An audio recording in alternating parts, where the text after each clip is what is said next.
Everly Faulkner stood by the tall window in a lavishly decorated bedroom, her heart pounding so loudly she was sure everyone in the house could hear it.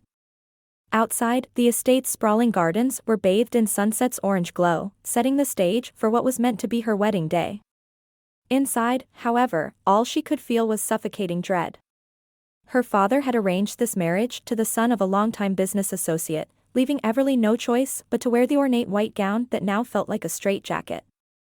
She wasn't naive about the power her family wielded. The Faulkners boasted extensive business connections, and her father often used them to enforce his will. Yet, until now, Everly had never fully understood the lengths to which he would go to secure beneficial deals. Here she was, essentially a pawn in a transaction. She stared at her reflection in an ornate mirror and saw her own eyes fill with a mixture of resolve and desperation. If she didn't take her fate into her own hands, she would be trapped in a life she didn't want. The plan to escape had begun forming in Everly's mind the moment she overheard whispers of legal contracts being exchanged along with a wedding dress. She had spent nights plotting routes out of the estate, imagining how to slip past the guards her father had hired for added security. Each time she rehearsed the scenario in her mind, she grew more certain that she had no other option but to run. What she hadn't counted on was the swarm of uniformed men roaming the halls, every exit seemingly blocked by someone intent on keeping her where she was. As the sky darkened, Everly finally managed to sneak out of the bedroom. Her breath hitched as she tiptoed through a grand hallway lined with gold-framed portraits of stern-faced ancestors. She clung to the wall, straining her ears for any sign of movement. Rounding a corner, she saw an open doorway leading to a side corridor. Stepping cautiously forward, her pulse spiked when she heard firm footsteps echo from behind. She forced herself to remain calm. If she panicked, she'd be caught. The footsteps quickened. In a surge of fear, Everly glanced over her shoulder and confirmed the worst. One of the estate's security guards had already spotted her. She had no time to think. Heart hammering, she sprinted for the side corridor, hoping to lose him in the winding passages. Yet in her haste, she collided with another guard who seemed to materialize out of thin air. He was tall, his uniform revealing a lean, muscular frame. She caught a glimpse of his name tag, Crispin Arlo, though fear and adrenaline prevented her from focusing on anything except the barrier he presented to her escape. His eyes flashed with surprise as he reached out to steady her. Desperation took over. She'd read stories about people creating distractions in dire moments, but she never imagined she would do something so bold. Without pausing to reconsider, Everly grabbed the lapels of his uniform and pressed her lips against his in a fierce, urgent kiss. She hoped it would shock him long enough for her to wriggle free. The kiss, intense as it was brief, left Crispin momentarily stunned. Everly felt his grip on her arms weaken. Confusion and an unexpected spark flickered in his gaze. She had no idea what it meant, and at that moment, she didn't care. All she cared about was that it gave her enough time to push away from him, her wedding gown rustling as she bolted down the corridor. She didn't stop until she found an unlocked side door leading to the garden. Moonlight was just beginning to illuminate the manicured hedges and fountains, but she couldn't afford to admire the scenery.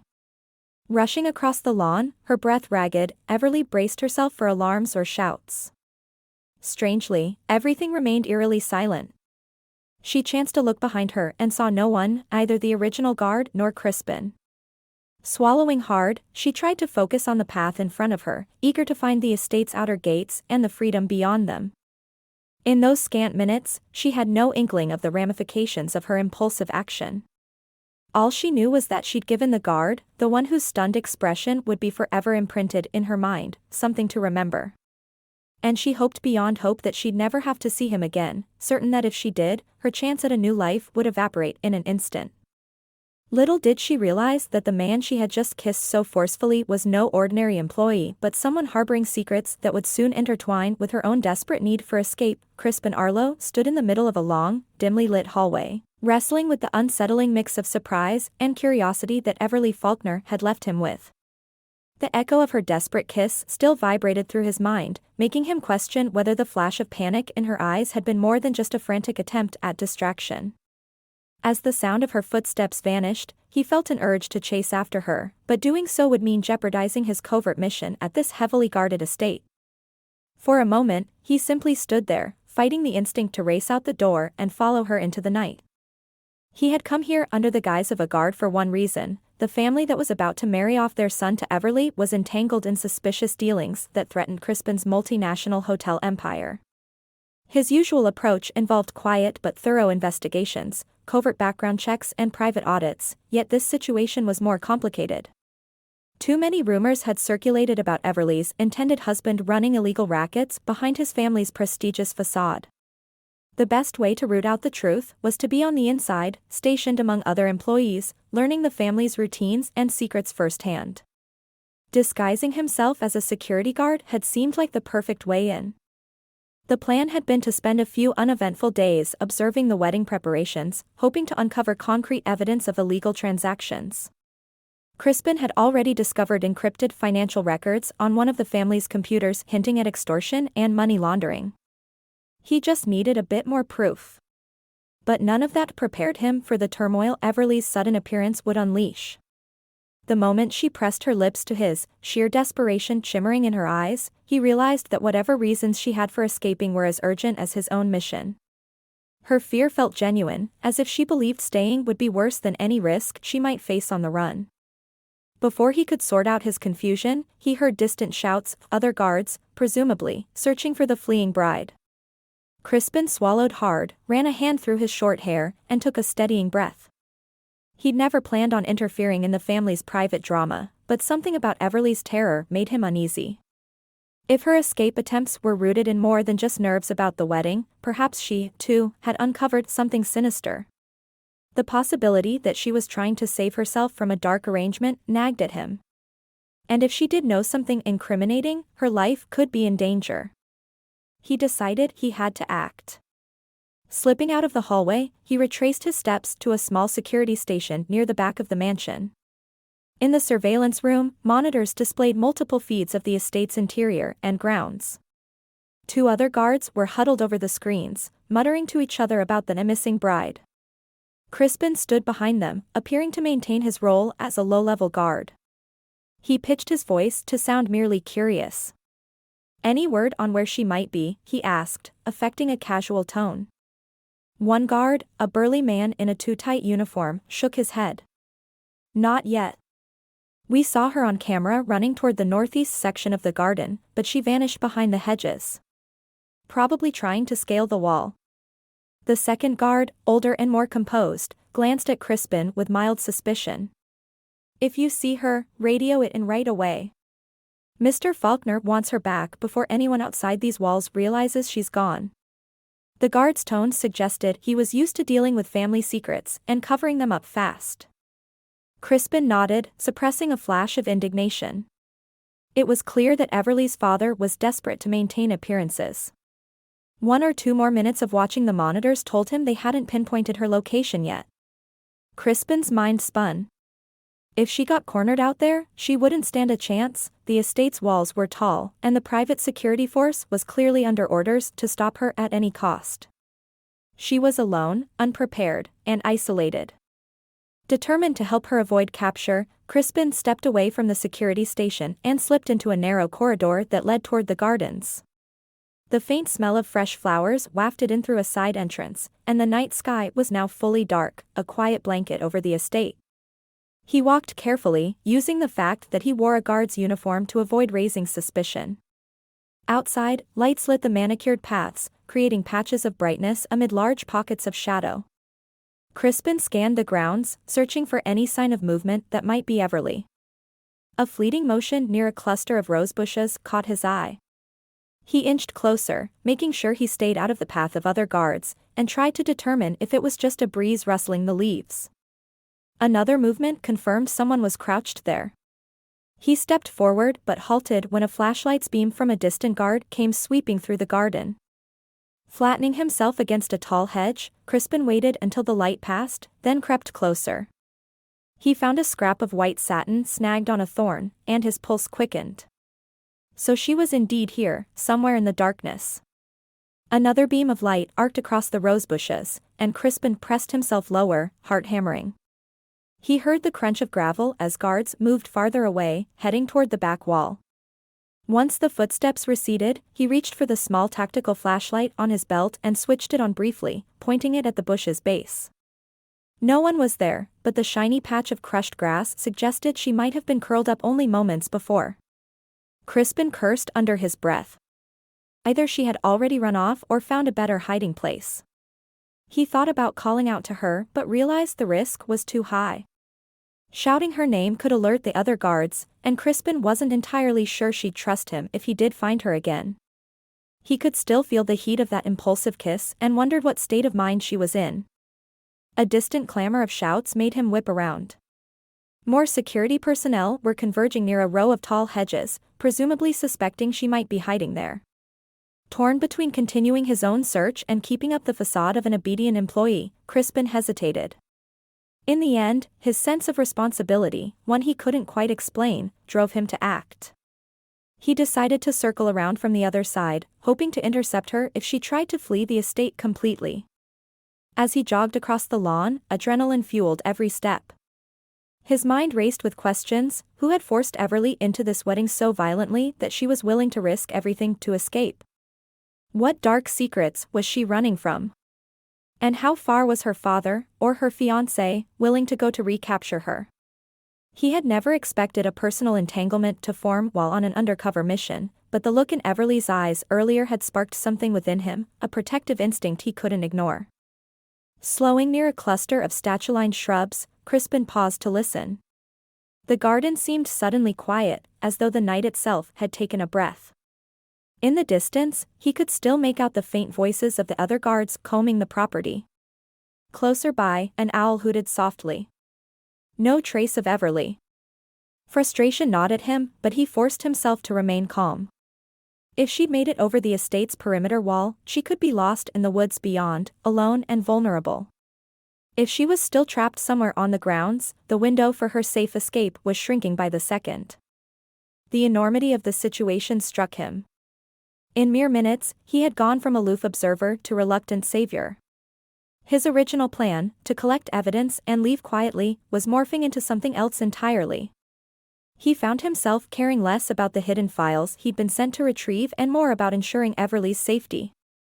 For a man who had built his life on unbreakable self-control, this sudden emotional pull felt both alarming and strangely natural.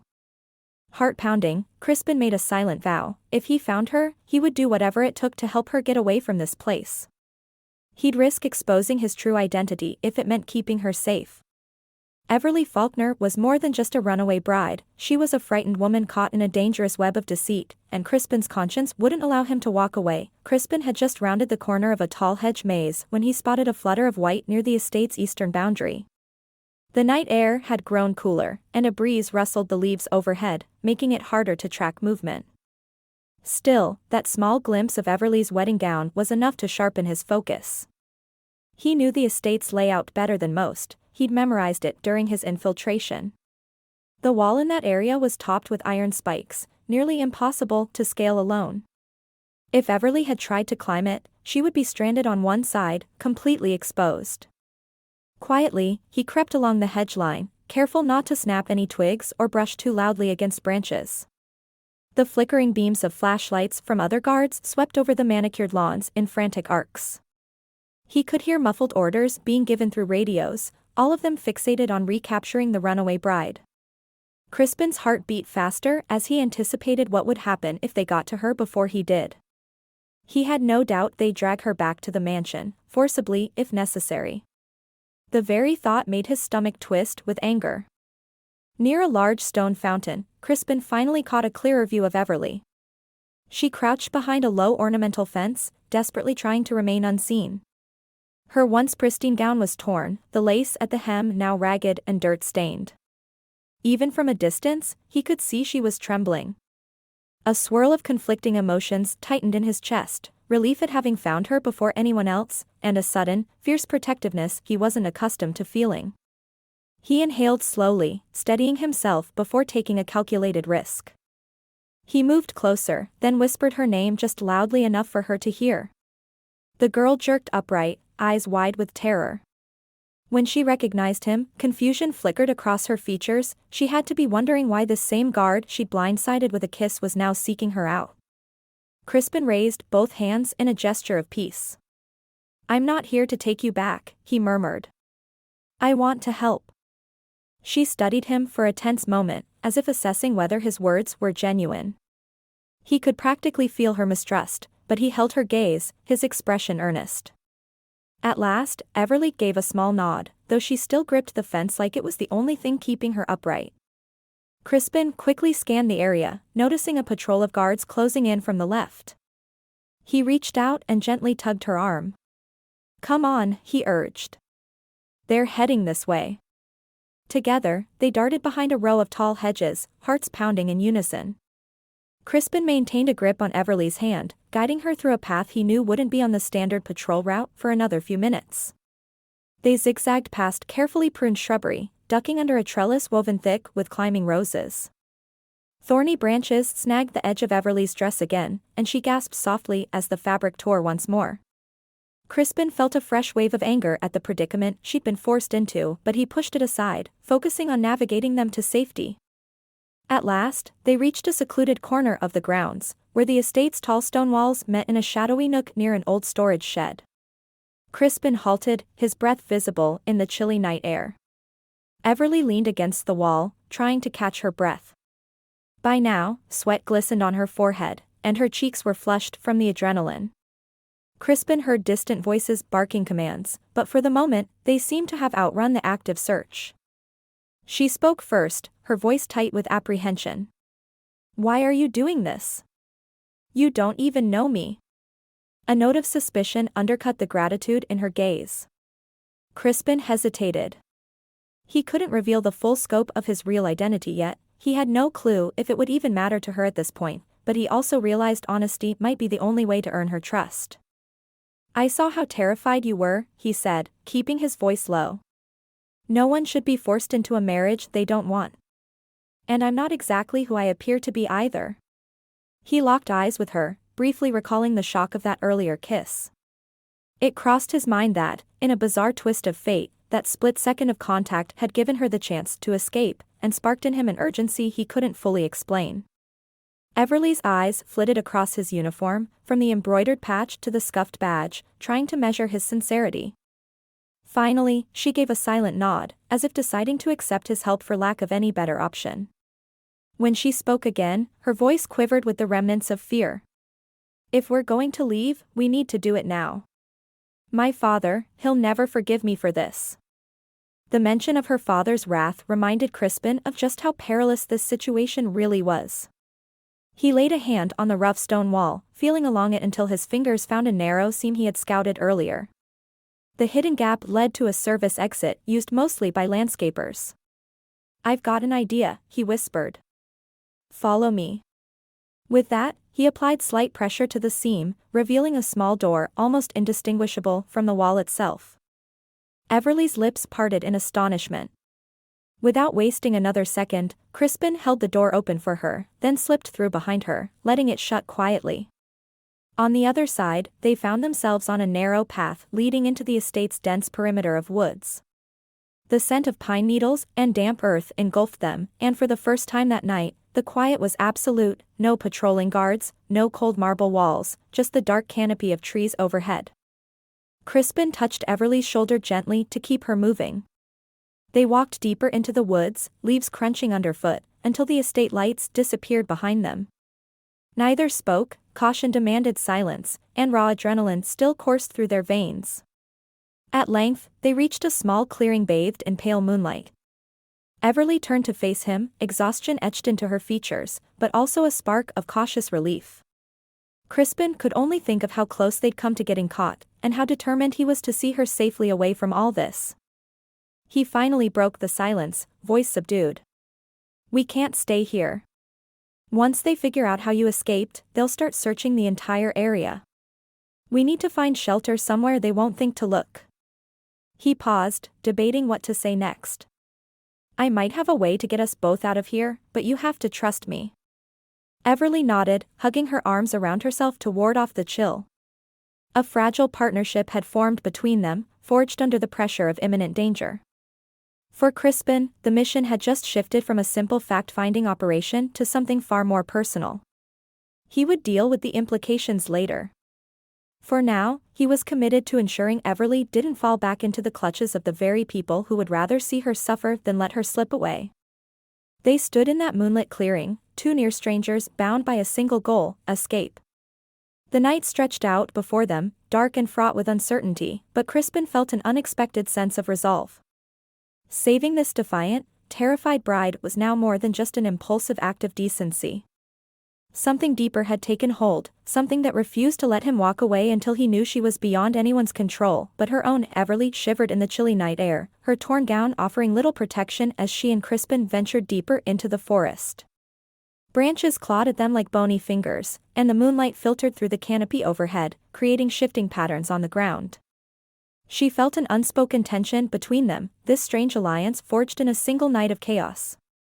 Her mind spun with questions, but a sense of urgency kept them both from speaking more than necessary.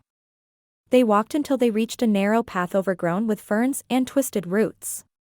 Crispin stopped and motioned for Everly to do the same. He crouched low, brushing away some leaf litter from the ground. Beneath it, a set of faint tire tracks appeared, barely visible in the dim glow of the moon. He placed his hand on the tracks as if trying to gauge their age.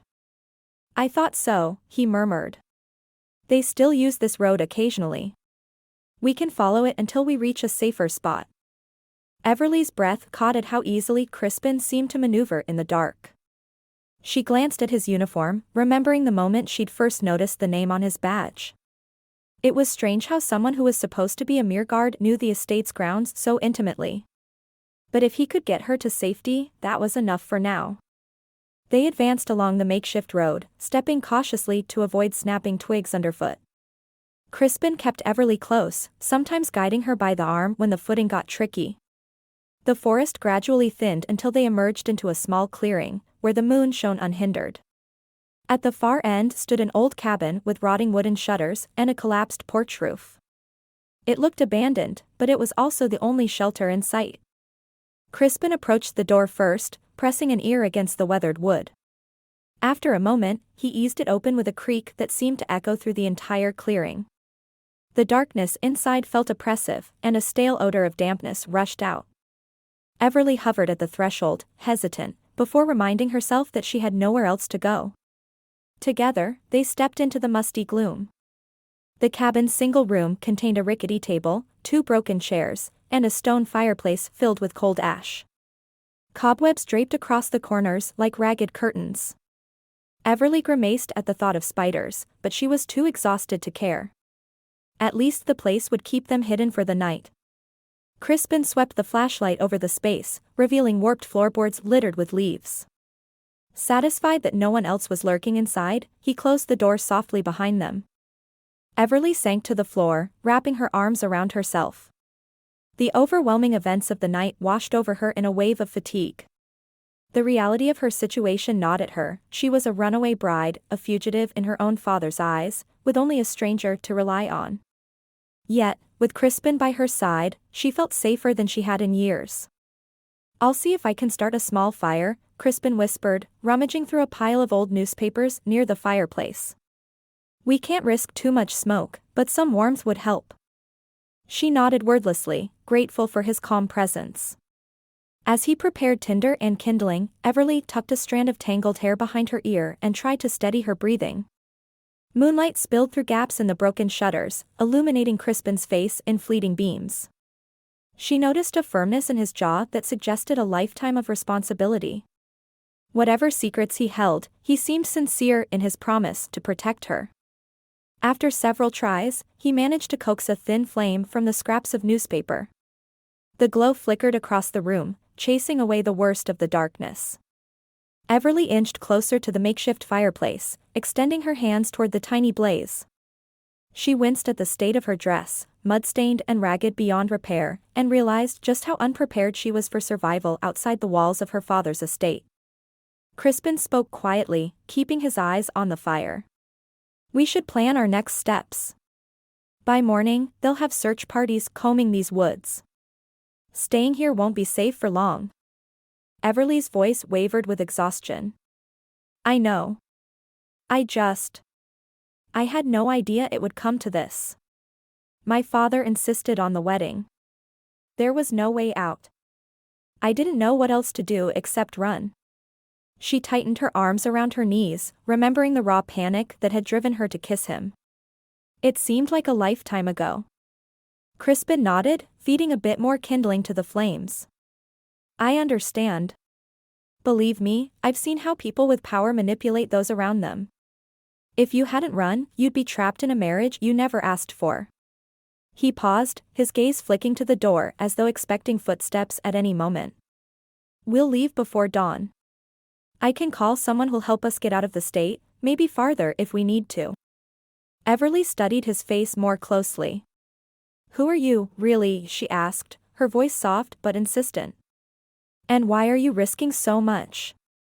He hesitated, the firelight dancing across the planes of his face. She could tell he was weighing how much to reveal. Finally, he settled on a half-truth. I came to your father's estate under false pretenses. I'm not just a hired guard, I was there to investigate your fiancé's family. There are serious concerns about their dealings, concerns that could affect a lot of people. He rubbed his forehead, tension creasing his brow. I planned to collect evidence and leave without anyone noticing. But then you appeared. I couldn't just stand by. Everly's heart pounded at the realization that her fiancé might be involved in something far darker than she had imagined. She pressed her lips together, torn between relief that Crispin had motivations beyond a simple paycheck and unease at the implications. So, all this time, you were undercover. Yes, he acknowledged. My original mission hasn't changed, but now it includes making sure you don't end up back in that mansion. You deserve a chance to live your life on your own terms. Something in his tone made her trust that he truly meant it. She recalled their frantic escape through the gardens, his unwavering focus on guiding her to safety. It was a stark contrast to every other man in her life who had tried to control her for personal gain. For the first time since she'd bolted from that bedroom, she felt a sliver of genuine hope.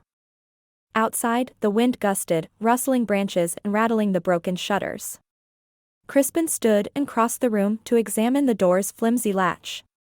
He turned back to her, voice even. Get some rest if you can. I'll keep watch. We'll need our strength for whatever comes next. Everly nodded, her eyelids already heavy. She slipped onto the least damaged part of the floor, wishing for a blanket but knowing they had none. The gentle crackle of the fire provided a small measure of comfort. Despite her exhaustion, her mind churned with questions about Crispin's investigation and the dark web of business dealings that surrounded her forced engagement. Eventually, however, her need for sleep overwhelmed her curiosity, and she let her eyes drift shut. In the flickering shadows, she sensed Crispin settling by the door, every muscle poised to act at the slightest sound. She had no idea where this strange alliance would take them, or what dangers lay ahead, but for now, she had something she had long been denied, a slim but precious sense of safety. The dawn light crept through the battered shutters, casting beams of pale gray across the cabin floor. Everly stirred, her muscles stiff from sleeping on bare floorboards. For a moment, she forgot her predicament, blinking at the unfamiliar surroundings. Then the memories of the previous night, her flight from the estate, meeting Crispin, and the desperate search for refuge, came flooding back. Her chest tightened at the realization that they were far from safe. Crispin stood by the fireplace, which had long since gone cold. He was focused on a small device in his hand, pressing buttons and then lifting it to his ear. She could see worry etched on his face, and she had a strong sense that the device wasn't just a regular phone. When he noticed she was awake, he lowered it with a faint sigh. I've been trying to reach someone, he said quietly, carefully pocketing the device. A contact of mine who can help us leave these woods undetected. But so far, no luck. There's a chance our signal is too weak here, or that he's being careful about responding. Everly pulled herself to her feet, wincing at a bruise on her arm. She took in the cabin's sad state by daylight, peeling walls, a damp patch of moss near the threshold, and warped beams on the ceiling. Despite the discomfort, she felt a flicker of gratitude for having a roof over her head. If Crispin hadn't led her here, she shuddered to think of what might have happened overnight in the woods. I appreciate everything you've done, she said. Her voice cracked with a mix of relief and lingering fear. I don't even know how I can repay you. But if you can get me away from the estate, I'll figure out something. Anything. He nodded once, a flicker of what might have been a reassuring smile crossing his face. We'll find a way, he replied, and there was a quiet determination in his tone. Then, turning serious, he added, time isn't on our side. By now, they'll have realized you slipped through the perimeter. I'd bet they're expanding the search beyond the estate. Any minute, search teams might start combing the woods. Everly swallowed hard. It was one thing to hide from a handful of guards during the night, it was another to evade a large-scale search by daylight. Do you have a plan? She asked. Crispin ran a hand over the back of his neck, his gaze drifting to the boarded-up window. I have a vehicle stashed not too far from here, he explained. I parked it outside the estate grounds under cover of darkness when I first arrived. If we can reach it without being seen, we'll have a way out. He hesitated, then continued more quietly, my contact, his name is Tennyson, was supposed to meet me at a predetermined spot if anything went wrong. But communication has gone silent. That could be a precaution on his end, or it could mean there's more trouble than I anticipated. Something in his expression told Everly this wasn't the first time he dealt with a high-stakes situation. She recalled the way he'd moved through the estate, how well he seemed to know every corner. The confidence with which he spoke of secret vehicles and clandestine contacts made her suspect Crispin was no ordinary investigator. She let her eyes settle on him, her curiosity growing. You said you weren't who you appeared to be. How deep does that go? Crispin exhaled, crossing his arms as though bracing himself. I come from a family with considerable resources, and I run a network of luxury hotels. I have a personal interest in exposing the people who manipulated your fiancé into certain criminal arrangements. They've been threatening businesses like mine, squeezing out favors or blackmailing those who won't comply.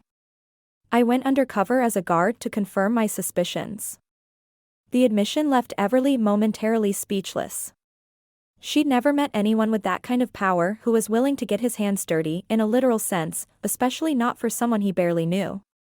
Carefully, she approached him, as if seeing him in a new light. So you're not just risking your life. You're risking your entire reputation. He shrugged, the gesture tinged with a quiet resolve. Let's just say I have a lot more to lose if I don't act. If these people aren't stopped, they'll keep expanding their reach, hurting more families, more businesses. He paused, then added, but none of that matters if we can't get you to safety. You've been used as a bargaining chip in their deals. That ends now. A rush of conflicting emotions swelled in Everly's chest, relief, admiration, and a lingering sense of unworthiness. She wasn't accustomed to anyone fighting her battles for her, she'd grown used to the idea that nobody in her powerful family would ever truly take her side. The fact that Crispin, a near stranger, was willing to go to these lengths on her behalf filled her with a mixture of gratitude and awe. A faint rumble in the distance interrupted her thoughts. She froze, and Crispin instantly tensed, tilting his head to listen. It sounded like an engine, maybe an off-road vehicle heading in their direction. A new wave of dread crashed over Everly. Search party, Crispin muttered, already crossing the room to peer through a narrow gap in the boards over the window. They're moving faster than I expected. We need to leave now. Everly's pulse spiked as she recalled the forest's dense undergrowth, the lack of any clear path. Won't they just track us through the woods? She whispered, a tremor in her voice. They might. Crispin's jaw tightened. But we've got no choice. Staying here is a guarantee we'll be found. At least if we move, we can try to outmaneuver them. Follow me, and keep low. He scooped up a small pack from the corner of the room, one she hadn't noticed before. It held minimal supplies, likely stashed there for exactly this scenario. Everly hurried after him, her heart pounding as he opened the cabin door just enough for them to slip out. The sunlight stung her eyes after the darkness, but she pushed the discomfort aside, focusing on Crispin's figure leading the way. Outside, the distant hum of engines grew louder. Crispin guided her around the side of the cabin, where a thicket of brambles offered momentary cover. They moved swiftly, crouching low and stepping around patches of dry leaves that would crackle and give them away. Each crack of a branch beneath her feet made Everly's breath hitch, but Crispin pressed a reassuring hand to her arm, urging her onward. They ventured deeper into the forest, weaving between towering pines and clusters of dense shrubs. Occasionally, Crispin glanced at a small compass clipped to his belt, adjusting their trajectory to head north. Everly's mind whirled with questions. Where exactly was this hidden vehicle? Would Tennyson be waiting for them, or was he already compromised? How far would her father and the fiancé's family go to drag her back? Within minutes, the cabin was out of sight. All she could hear were the sounds of the forest, bird calls, the rustle of leaves in the breeze, and the rhythmic drumming of her own heartbeat. At times, a rush of engines would echo through the distance, and they'd freeze, waiting for the sound to fade before continuing. After what felt like an eternity, Crispin halted, raising a hand to stop her. He motioned toward a winding dirt track ahead, wide enough for a vehicle to pass. They crouched behind a patch of overgrown ferns, scanning for signs of movement. The path was empty, save for a few muddy ruts. Crispin gestured for them to cross quickly. Everly held her breath as they darted across, her legs trembling from both exertion and fear. On the other side, Crispin paused to catch his breath. His gaze flicked back toward Everly. "Not far now," he said, voice pitched low. "I hid the vehicle off an old logging road. With any luck, we'll reach it before they realize we're headed that way." She managed a shaky nod, trying not to imagine what would happen if they didn't. Every second felt like borrowed time, and the intensity of it all fueled a strange sense of closeness between them. Without exchanging more words, they pressed on, alert to every sound and flicker of movement in the thick greenery. The tension between them was palpable, not born of distrust, but of shared purpose. As they navigated the rugged terrain, Everly found her gaze drifting to Crispin's profile. His focused expression, the determined set of his jaw, reminded her that she wasn't fighting this battle alone anymore. For reasons she couldn't fully articulate, the thought both reassured and unsettled her. This man, who had appeared in her life under the most unexpected circumstances, was risking everything to protect her, a person he had no real obligation to help. They ducked beneath a low branch, the earthy scent of moss and pine needles filling the air. Crispin raised a hand again, signaling for caution. Up ahead, the trees parted to reveal the faint outline of a vehicle concealed under camouflage netting. Relief surged through Everly, but it was tempered by the realization that their escape was far from guaranteed. It would only take one vigilant guard, one unexpected patrol, to shatter whatever chance they had. Steeling herself, she looked to Crispin. In that brief exchange of glances, she sensed the same resolve flickering in his eyes. Whatever unknowns lay beyond these woods, they would face them together. It was the most tenuous alliance she'd ever formed, yet it felt like the only certainty she had. Crispin lifted the camouflage netting from the vehicle, revealing a dark SUV streaked with dirt. Everly hovered a few paces away, her pulse thrumming with both anticipation and dread. She half expected an alarm to blare or a group of armed men to burst through the trees at any moment. But the forest remained still, save for the faint rustle of leaves in the breeze. He opened the driver's door, pausing to glance over his shoulder. "Get in quickly," he urged, voice pitched low. Everly followed, sliding into the passenger seat with her heart still hammering. The interior smelled faintly of damp leather and pine needles. Crispin yanked the netting inside, shutting the door behind him before reaching under the dashboard. Everly watched as he flipped a hidden switch and inserted a small key into the ignition. For a tense moment, nothing happened but the faint whir of electronics booting up. Then the engine roared to life. Crispin exhaled in relief, gripping the steering wheel tightly. "So far, so good," he murmured, shifting gears and guiding the SUV onto the narrow logging road. The tires crunched over loose gravel, each turn sending branches scraping along the sides. Every sound set Everly's nerves on edge, but Crispin's focused demeanor helped steady her own anxiety. She could almost pretend, just for a second, that they were on an ordinary drive, if not for the relentless tension coiled in the air. They traveled in silence for several minutes, weaving around potholes and fallen branches. Everly stole a glance at Crispin, noticing the intensity in his eyes. He had that same resolute look he'd worn back in the mansion, only now tinged with an undercurrent of concern. She wondered if he was thinking about Tennyson, the contact who had yet to respond. Or if his thoughts had drifted to the powerful enemies they were both fleeing. Eventually, Crispin slowed the SUV to a crawl. Through a break in the trees, Everly glimpsed a broader road beyond, likely one that led into the nearby township. Crispin pulled the vehicle to the edge of the forest and killed the headlights, letting the engine idle. "We can't just merge into traffic," he said quietly, drumming his fingers on the steering wheel. "They'll be watching all major routes. Roadblocks, checkpoints, your father's influence is widespread." Everly's shoulders slumped at the reminder. Her father had made it abundantly clear that his reach extended well beyond the estate's walls. "So where do we go?" she asked, hearing the defeat in her own voice. "We could hide out in another remote spot, but eventually, they'll catch up." Crispin tapped the small device he carried, a secure phone Everly had seen him use earlier. "My original plan was for Tennyson to meet us with a secondary set of documents, enough to buy time until we could slip you out of the state. But with him off the radar, we need another approach. I have connections in different cities, safe houses, private airstrips, but traveling to any of them will be risky. If we're going to make it, we have to stay one step ahead." She felt a pang of guilt and gratitude all at once. "You're risking so much for me. If your cover is blown, or if something happens." He cut her off gently, eyes unwavering. "Something already happened the moment you ran through that corridor. I'm committed to seeing you free. I can't walk away from that." There was a pause, charged with meaning. "Let's just say you woke me up to what really matters, helping someone who's been trapped by forces much bigger than herself." Everly's chest tightened at his words.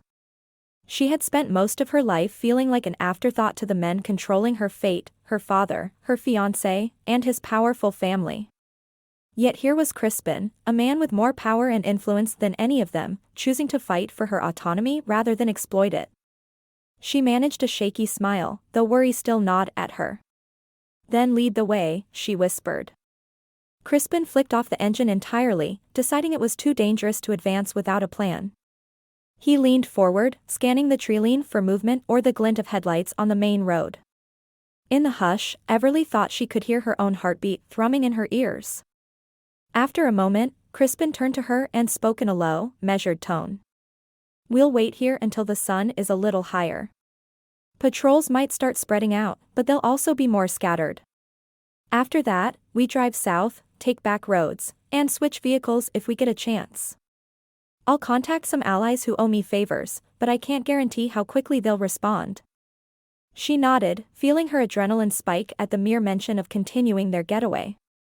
Though the day had barely begun, it seemed every hour stretched like an eternity. Outside, the forest remained a tapestry of shifting shadows, both threatening and strangely comforting in its silence. As they sat there, the morning light brightened the horizon. Crispin reached into the back seat and pulled out a small bottle of water, handing it to Everly.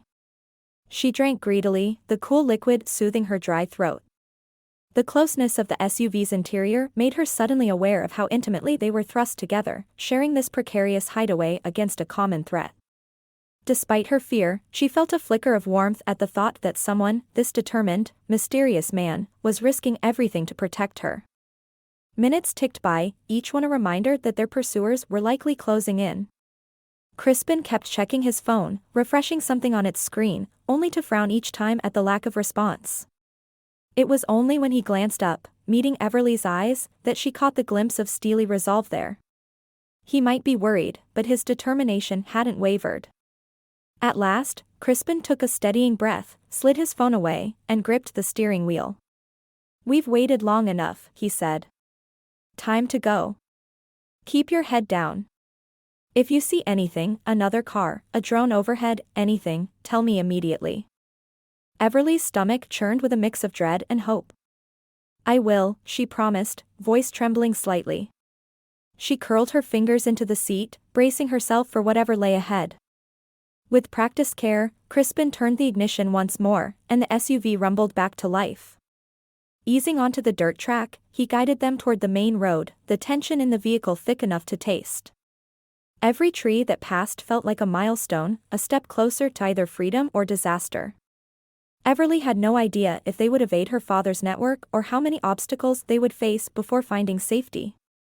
But as Crispin pressed down on the accelerator, she clung to the faint but potent belief that this journey, harrowing as it was, might finally allow her to reclaim a life that had never truly been her own. They took the back roads at a steady pace, the SUV's tires kicking up dust on the uneven dirt. Every so often, Crispin slowed to peer around bends in the road or check the mirrors, clearly on the lookout for any sign of pursuit. Everly stayed low in the passenger seat, heart pounding each time headlights appeared in the distance. Twice, they veered onto even narrower lanes to avoid the main highways. The plan was to move with caution until they reached an area where Crispin believed they could lay low. An hour or so into the journey, the trees began to thin, replaced by rolling hills and fields dotted with crooked fences.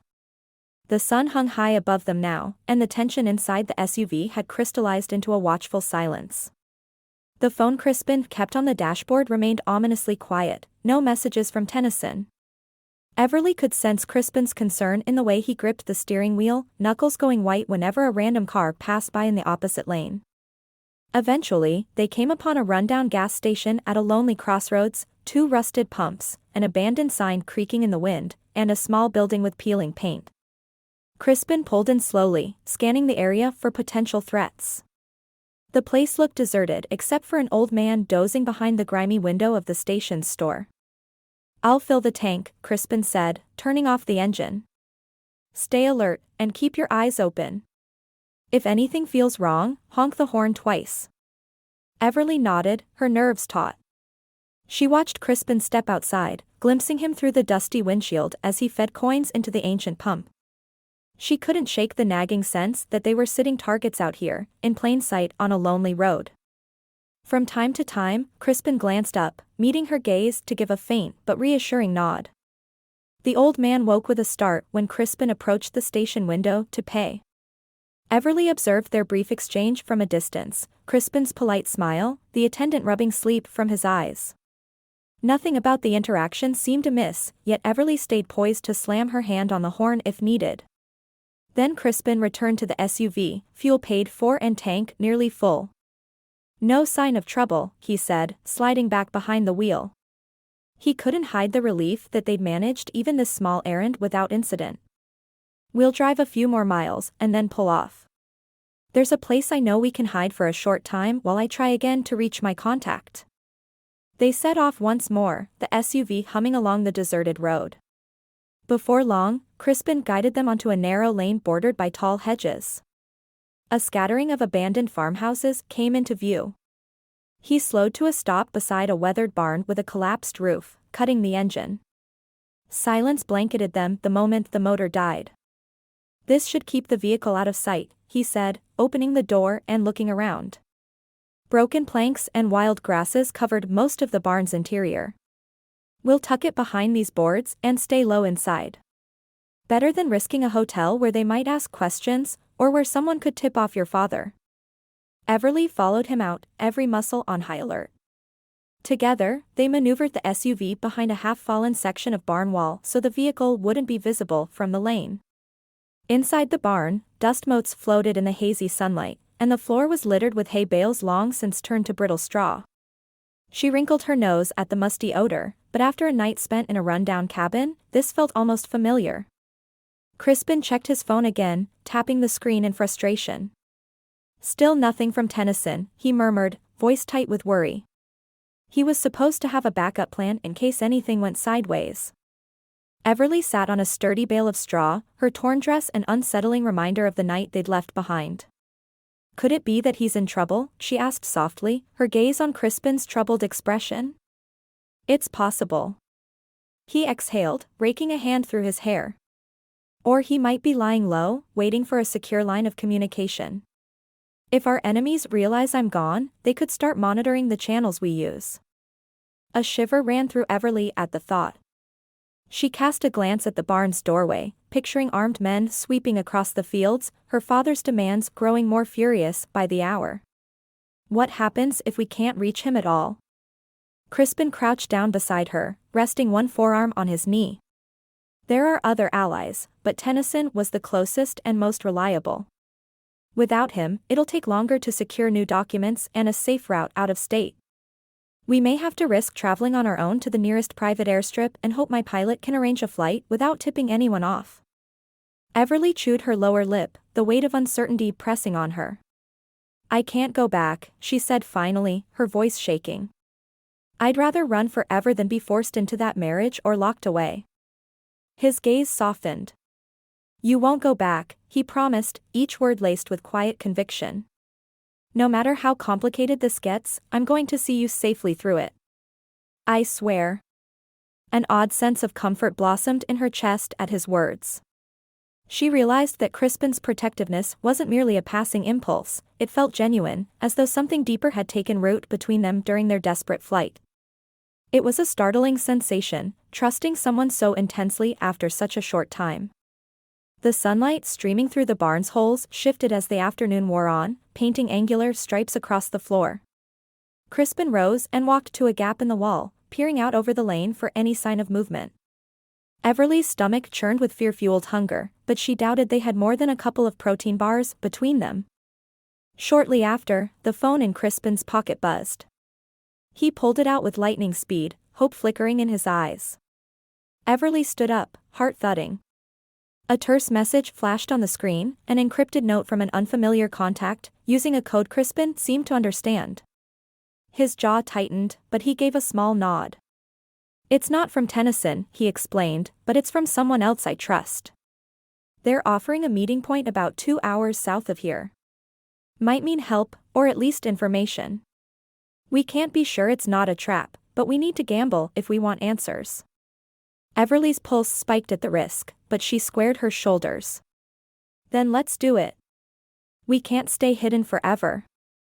Crispin gave her an approving look, his determination mirroring her own. Agreed. They exchanged a final glance, each recognizing that they were well past the point of turning back. This bond, born of necessity and forged under duress, was all that stood between Everly and the clutches of her powerful father. As they prepared to leave the barn, Crispin's words still echoed in her mind, "You won't go back." No matter what new dangers awaited them on the road south, she refused to let fear dictate her future anymore.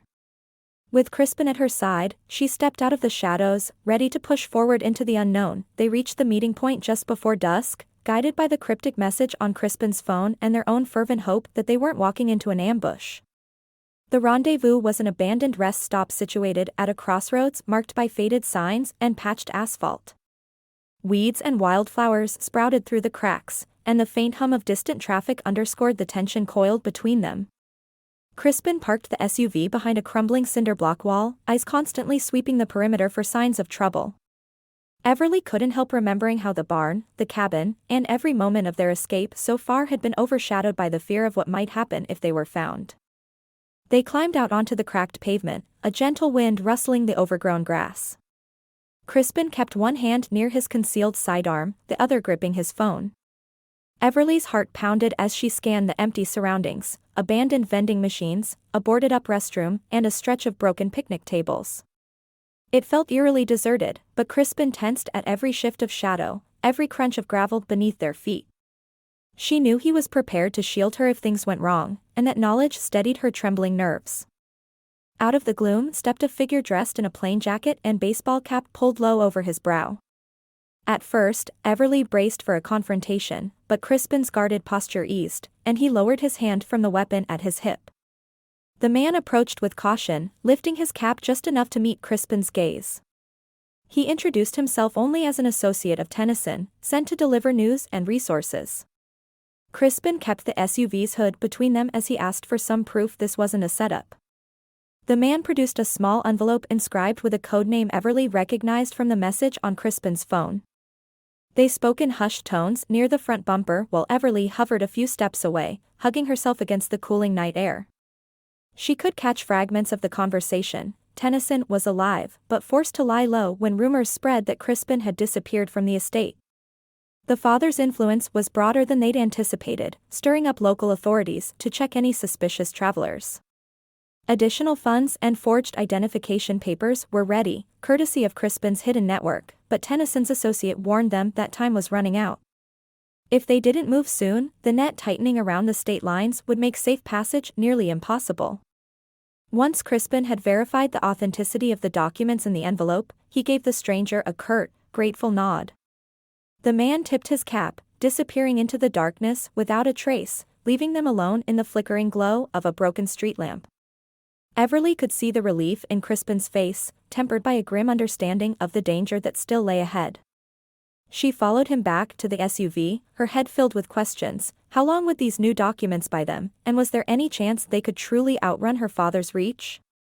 They drove away from the rest stop under a starless sky, Crispin taking a maze of narrow roads that wound through wooded areas and backwater towns with shuttered shops. Every headlight that appeared in the rearview mirror made Everly's pulse race. Yet gradually, she noticed Crispin's shoulders ease a fraction. When he reached over and squeezed her hand, the reassuring warmth of his palm felt like a promise he intended to keep. They traveled through the night, sustaining themselves with stale snacks from the barn's supply and brief roadside stops to switch license plates using the spares Crispin had stowed. Everly clutched the envelope of new IDs, scanning each one with wary fascination. In that moment, she realized that Crispin's resources went far beyond what she'd imagined, extending into realms of influence and subterfuge she hadn't known existed. Yet this very danger also reminded her of how fragile their alliance was, and how utterly she depended on him now. By dawn, the SUV rumbled into a secluded private airstrip near a stretch of farmland bordered by tall cornfields. A tiny plane waited at the end of a gravel runway, its pilot pacing nervously by the hangar. Crispin parked behind a weather-beaten storage shed, shutting off the engine as dust swirled around them. The sky blushed with early morning light, and a thin veil of fog clung to the edges of the field. Everly's nerves thrummed with anticipation. If they could board that plane, they might finally slip out of her father's reach. Crispin stepped out first, scanning the area. The pilot, a middle-aged woman with a steely gaze, waved them over. She recognized Crispin instantly, her brief smile hinting at their prior dealings. Yet there was no time for pleasantries. They began transferring what little luggage they had, documents, new IDs, Crispin's phone, into the plane's cramped cabin. Everly's stomach twisted with a mix of hope and dread, wondering what fresh obstacles might descend if someone learned of this makeshift departure. Just as Crispin secured the last of their belongings, Everly felt him stiffen beside her. An engine's roar broke the silence. At the far end of the dirt road leading to the airstrip, a pair of black SUVs appeared, their headlights glaring through the morning haze. She blanched, gripped by the familiar terror that had haunted her for days. Crispin's hand clamped around her wrist, ushering her up the small ladder into the plane's cabin. The pilot shouted for them to hurry, cursing under her breath as she scrambled to start the engine. Everly's heart pounded so fiercely she thought she might faint. Crispin leapt into the seat beside her, and the pilot revved the small aircraft's engine. Gravel spat behind the spinning wheels, and for an agonizing moment, it felt as though they'd never lift off. Behind them, she saw armed figures spilling out of the black SUVs, aiming weapons in their direction. She ducked low, bracing for gunfire. The plane jolted forward, rattling across the makeshift runway, and the next instant they were airborne, the roar of the engine overpowering every other sound. Below, the men grew smaller as the plane climbed through the low-hanging clouds, the farmland and vehicles swallowed by distance and swirling mist. Everly sagged against her seat, chest heaving in relief. She could still taste the adrenaline in her throat, but they had done it, they were in the air, out of reach. She turned to look at Crispin, who sat tensely, staring out the window as if expecting another threat to materialize. Sensing her gaze, he exhaled, then reached over to take her hand in a reassuring grip. They remained silent for several long minutes, letting the reality of their escape wash over them. Eventually, Crispin's voice came softly against the hum of the plane's engine. He spoke of how, once they landed, he would ensure they went somewhere safe, a secure property he owned, far from the alliances her father relied upon. From there, he intended to leak the damning information he'd gathered about her fiancé's family, exposing their criminal deals. He promised to protect her from any backlash, explaining that with those revelations, the authorities would have no choice but to take action. For the first time, Everly realized that Crispin was not simply saving her, he was taking down an entire network of corruption that had loomed over both of their lives. She tightened her grip on his hand, swallowing back tears of relief. This man who had once been just a stranger in a guard's uniform had become her shield, her unlikely partner in survival, and someone she felt an inexplicable closeness to that went beyond mere gratitude. When he finally turned to meet her gaze, she saw the same mixture of exhaustion and fierce resolve in his eyes that she felt in her own chest. Neither said a word about the deeper bond forming between them, yet there was an unspoken acknowledgement that something profound had arisen from their shared ordeal. As dawn broke fully across the horizon, the pilot navigated a steady course toward their new destination. Outside, the clouds glowed pink and gold, like an unspoken promise of hope. Everly leaned back in her seat, allowing herself a moment of true calm for the first time in what felt like a lifetime. She reflected on all that had happened since the night she'd fled from her own wedding, the forced kiss that had sparked this impossible alliance, the frantic chases through the woods, the tense hours spent hidden in remote cabins and barns. Now, they soared above the turbulent world that had once seemed impossible to escape. Crispin kept hold of her hand, anchoring her to the present and quietly assuring her that she was no longer alone. She knew there would be struggles ahead, questions from authorities, potential retaliation from her father's associates, but she also sensed that in Crispin, she had found more than a savior. She had found a partner who saw her not as a pawn in someone else's plan, but as a person worth defending, someone with her own dreams and choices. Above the patchwork of fields and distant towns, she breathed in the crisp morning air, letting it fill her lungs with something close to optimism. Whatever trials the future held, they would face them together, carried forward by the promise of a new life unshackled from old constraints.